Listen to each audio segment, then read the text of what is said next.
Hello, my name is Carolyn, and I'm here to tell you how to lower your blood sugar without medication. Fight diabetes 2 with a correct combination of a sugar-controlled diet, exercise, and a planned diabetic menu with scheduled meal times. Making a plan and implementing it is the secret of success in how to lower your blood sugar without medication.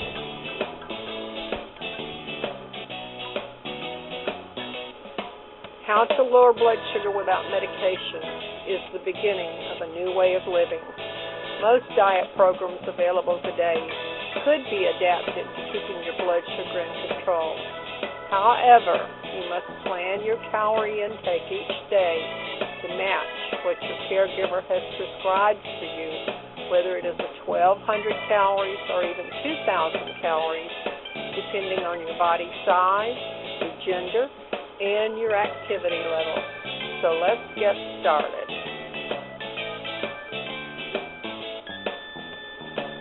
Meal plan or meal planning is necessary to successfully control blood sugar while becoming healthy from what you eat.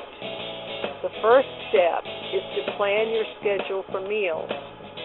Optimal results are obtained by eating breakfast, a mid-morning snack, lunch, an afternoon snack, dinner, and a just before bedtime snack.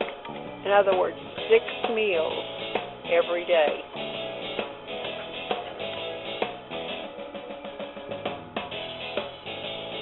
Healthy dieting must include foods in proportion from all the food groups: protein, fat, and carbohydrates.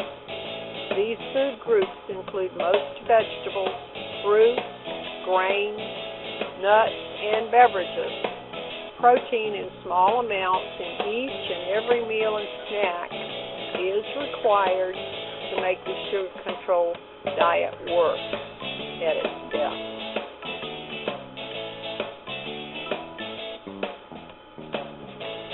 Protein is slower to digest, which keeps your metabolism working and helps prevent feeling hungry and deprived.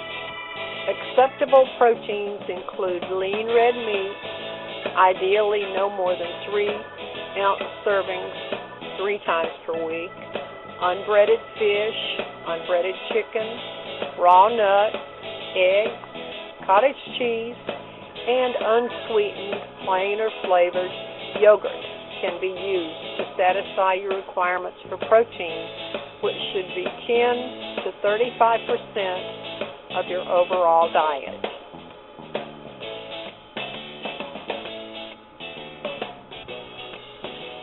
Carbohydrates include fruits, vegetables, and grains. Vegetables, especially raw vegetables, are your friend. Raw, green, and red vegetables are unlimited. Eat as much as you want at any meal or snack.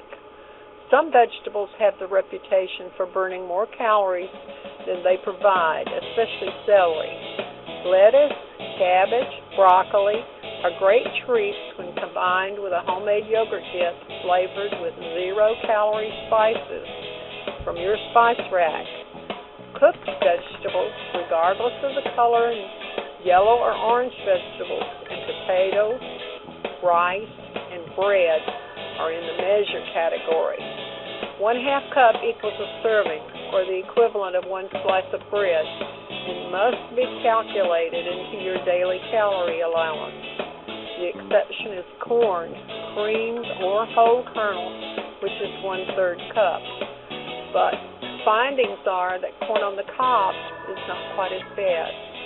Some food recipes are available at Carta Stacks, including peanut butter celery sticks that my sister Jo likes to eat.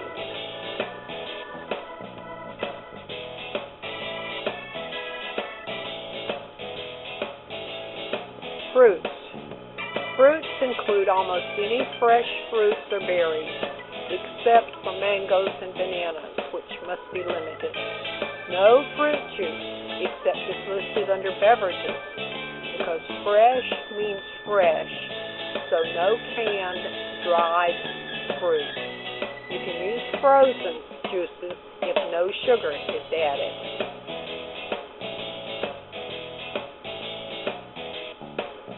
Grains.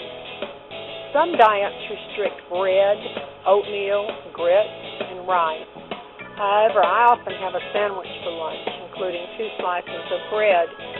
And all you have to do is make sure to include these calories in your daily allowance and have a protein filling, and you'll be fine.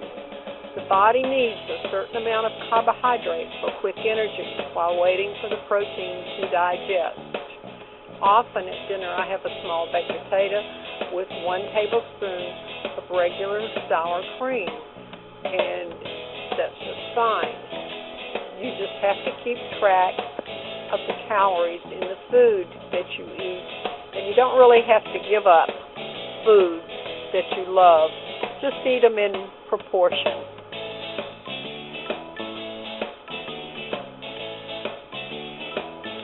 Beverages. Water is great. Unsweetened tea is fine. And if you count the calories, you can have fresh fruit juices with no added sugar diluted with water. Say half water, half juice. And grape is a really good one to use, but count the calories. I love coffee, but I've found that more than 1 cup per day seems to slow down my weight loss. But it's your choice.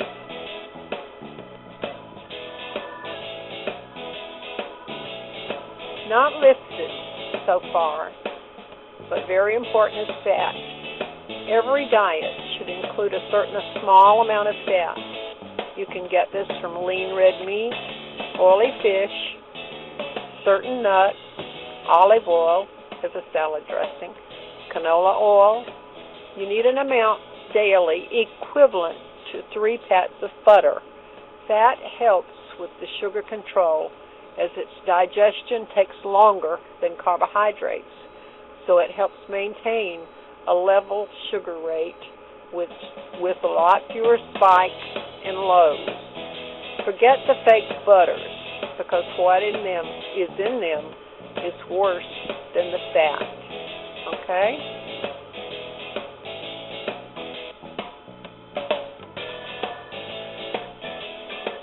While on the food part of this program, I personally do not like light, fat-free, reduced fat, sugar-free, or artificially sweetened anything.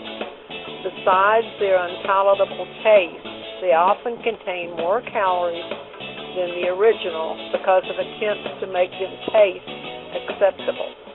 It has become accepted that some of these altered foods can cause digestive problems. In other words, like diarrhea when they're overconsumed. But decide for yourself.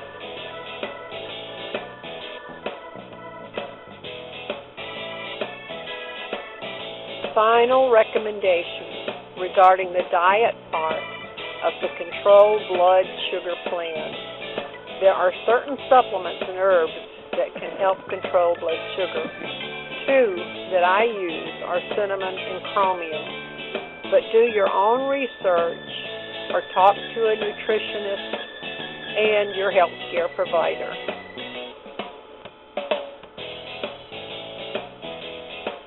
Okay, exercise.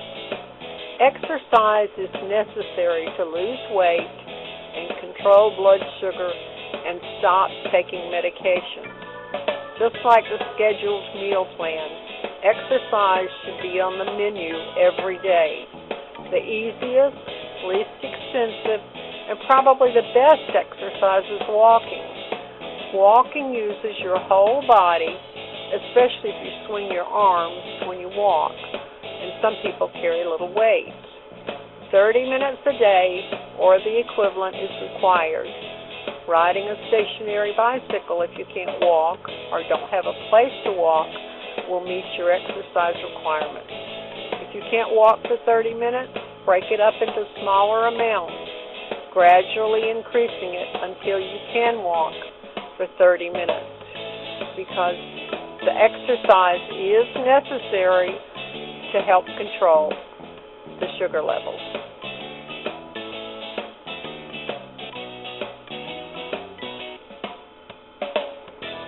Adhering to this diet will improve your life by improving your blood sugar level. And if you're currently taking medications for your diabetes, keep a close check on your sugar levels and consult with your caregiver regarding adjustments to the medication.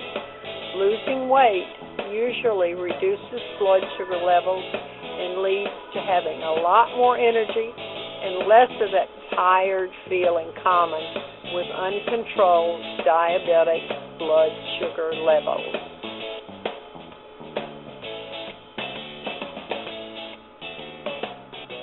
A footnote: if you are overweight or have close relatives with diabetes and uncontrolled blood sugar, there is the possibility that using this diet will help prevent diabetes or delay the onset of diabetes.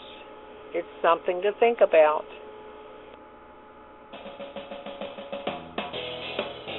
Finally, follow your scheduled eating times using the correct food combinations and do a little walking, and you will soon know how to control blood sugar levels without taking medication.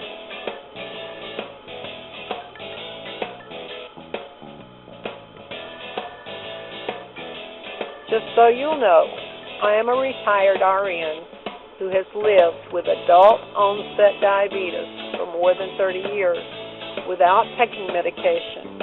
And what I've done is outlined my diet and exercise program for reducing, controlling, and lowering blood sugar levels. My site, Diabetes Diet, has more information to help in your quest for sugar control. So you can visit there at sugarcontroldiet.com. We'd be glad to see you.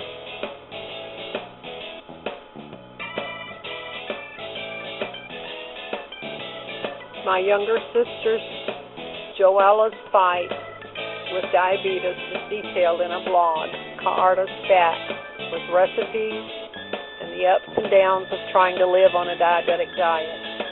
She has an ongoing problem with combining the correct amount of food and exercise necessary to control her weight, her blood sugar, and therefore the diabetes.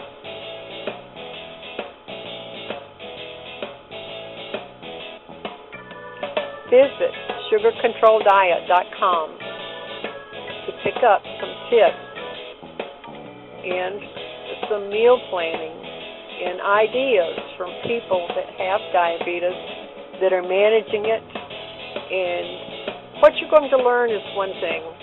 To be successful at managing your diabetes and living a somewhat normal life, you do have to have a mindset change and just get it in your head that this is the way you're going to live from now on. And it doesn't mean that you have to give up everything that you like to eat before. You just learn to make it or work in the calories for what you want to eat into your daily living. And something else that I want you to know, we do not give medical advice. What we are is a site that we tell you what we've done and what's worked for us. So if you have a health problem, you need to go to a caregiver or a physician. And if you've already been, but you're still having a problem managing your diabetes, come over and read at the sugarcontroldiet.com. You'll probably pick up a tip or two that'll help you. And I have links to some other sites and other information that's useful too. So we'll see you.